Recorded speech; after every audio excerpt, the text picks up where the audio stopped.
呢一個禮拜全世界都俾美國總統特朗普玩到陀陀擰啊！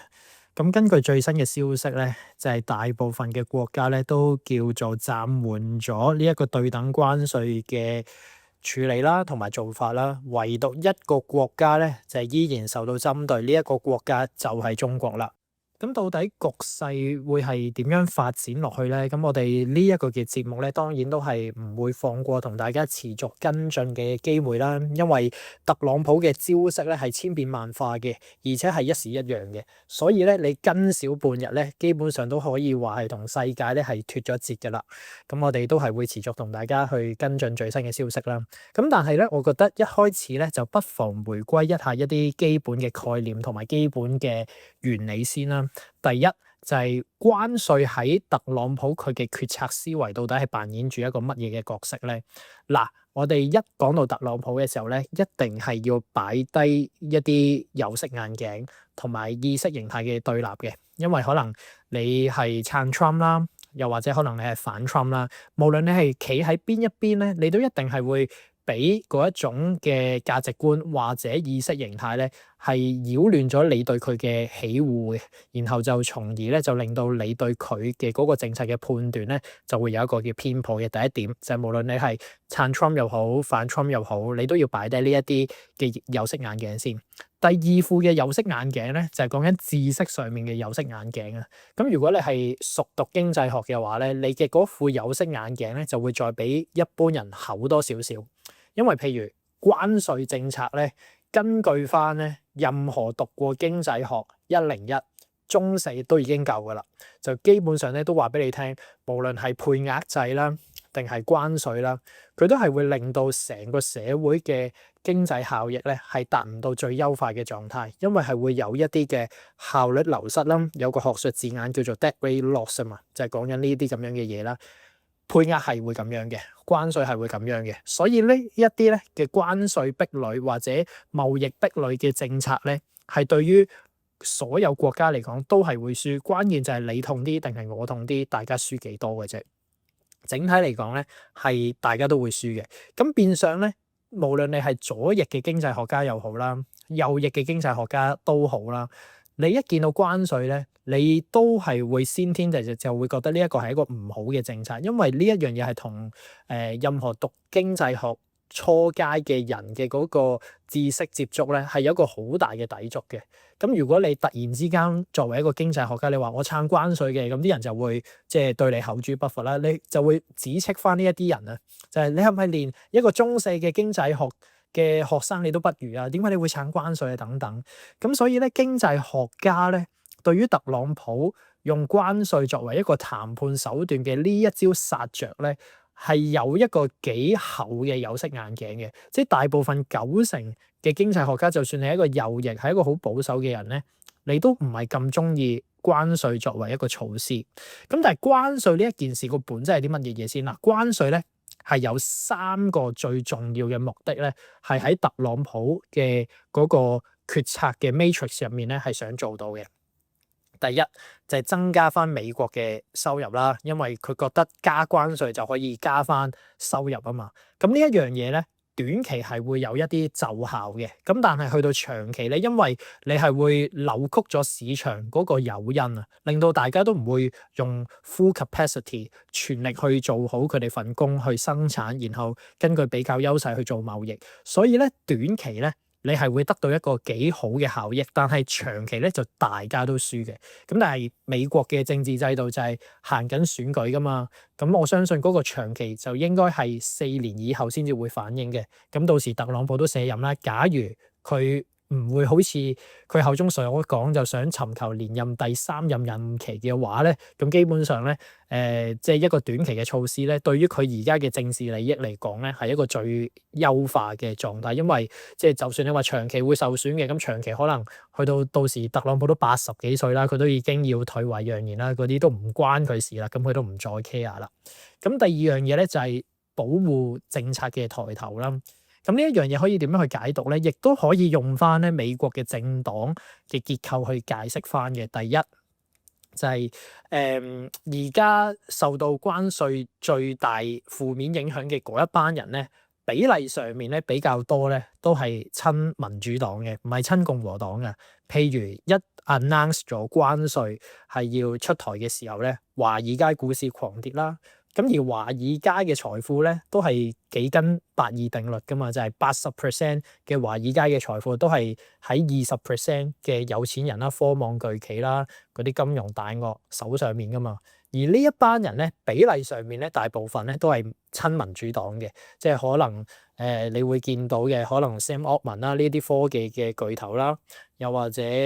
Google 嘅老闆啦，Bill Gates啊，呢啲全部都係好親民主黨噶嘛。就算你話 Jeff Bezos 啊，你話 Mark Zuckerberg 呢啲都係勝利球迷，佢哋都係中間變節去轉態嘅人嚟嘅。即係你話佢咪真係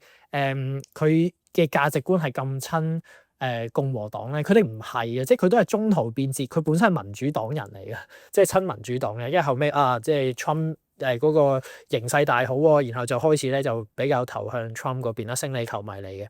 咁所以咧嗰個股市嘅大跌咧，對於特朗普嚟講係冇影響嘅，即係佢嘅選票嘅主要來源都唔係嚟自呢一班人。咁但係萬一嗰個保護主義抬起頭上嚟嘅話咧，就係有一班全球化被剝削嘅工人啦，或者嗰啲階層咧，佢哋係會得益噶嘛。咁所以咧，即係呢一個保護政策係保護翻一啲全球化被剝削嘅嗰一個群體，而呢一個群體咧，反而比例上係更加多係 Trump 嘅粉絲，係佢嘅選民啊。所以調翻轉咧，嗰個保護主義嘅抬頭咧，喺選票嘅嗰個利益上面咧，係更加差，係更加偏近 Trump 嗰邊嘅。咁變相佢唔 care 到底你個股市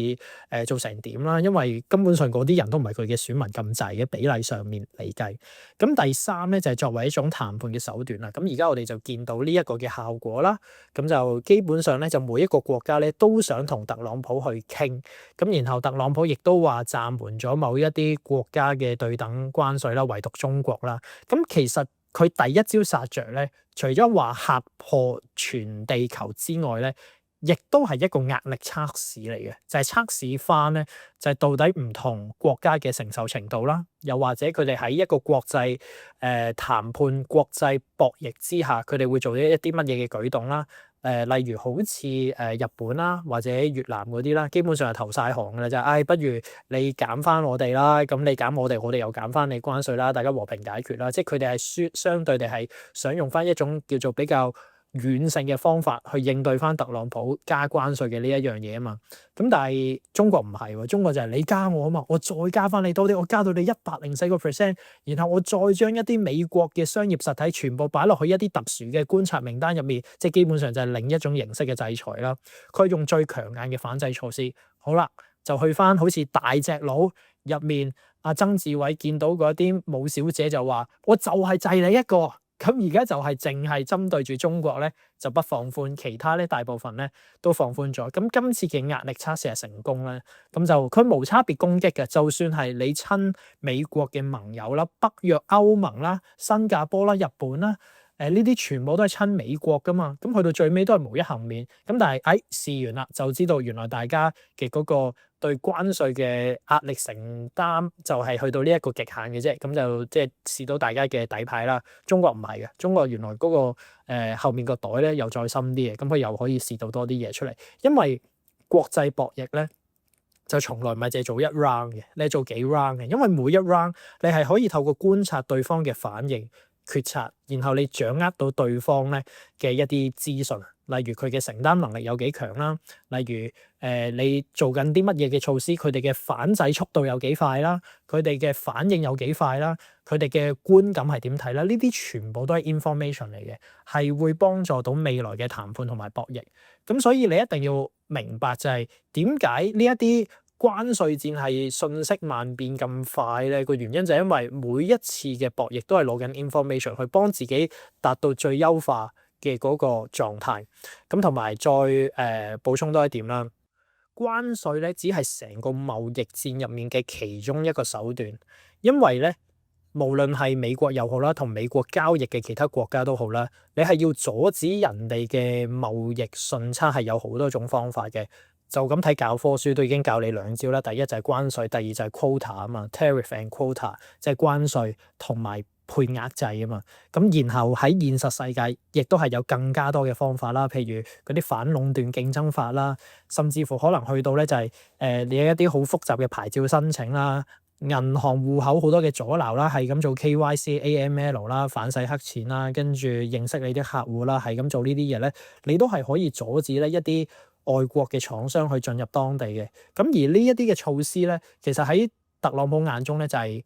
花拳繡腿咯。所以咧點解佢當初攞嗰個表出嚟就話計算埋嗰啲咩貿易壁壘啊、貨幣操控啊，佢就覺得即係原來中國都係收緊34%嘅關稅。個原因就係因為即係關稅只係成個貿易壁壘入面嘅其中一種手段，咁手段係可以有好多種嘅方式嘅。咁而佢淨係信一樣嘢，就係貿易順差定係逆差，而佢要嘅就係貿易順差。無論你做乜嘢都好，你減關稅，跟住後面可能你封我戶口啊，又或者你玩反競爭法去搞我啲公司，佢唔理。總之佢淨係要一樣嘢，就係貿易順差。而呢一個 mindset 咧，就真係17世紀、16世紀好中意講嘅重商主義，就係睇下白銀嘅流入速度，就決定咗一個國家嘅國力。咁當然啦，世界就唔係咁樣噶啦。咁但係 anyway，特朗普有佢自己嘅認知圖像同埋認知邏輯。咁雖然咧，佢做緊嘅嘢咧係喺經濟學界咧係好違反常識，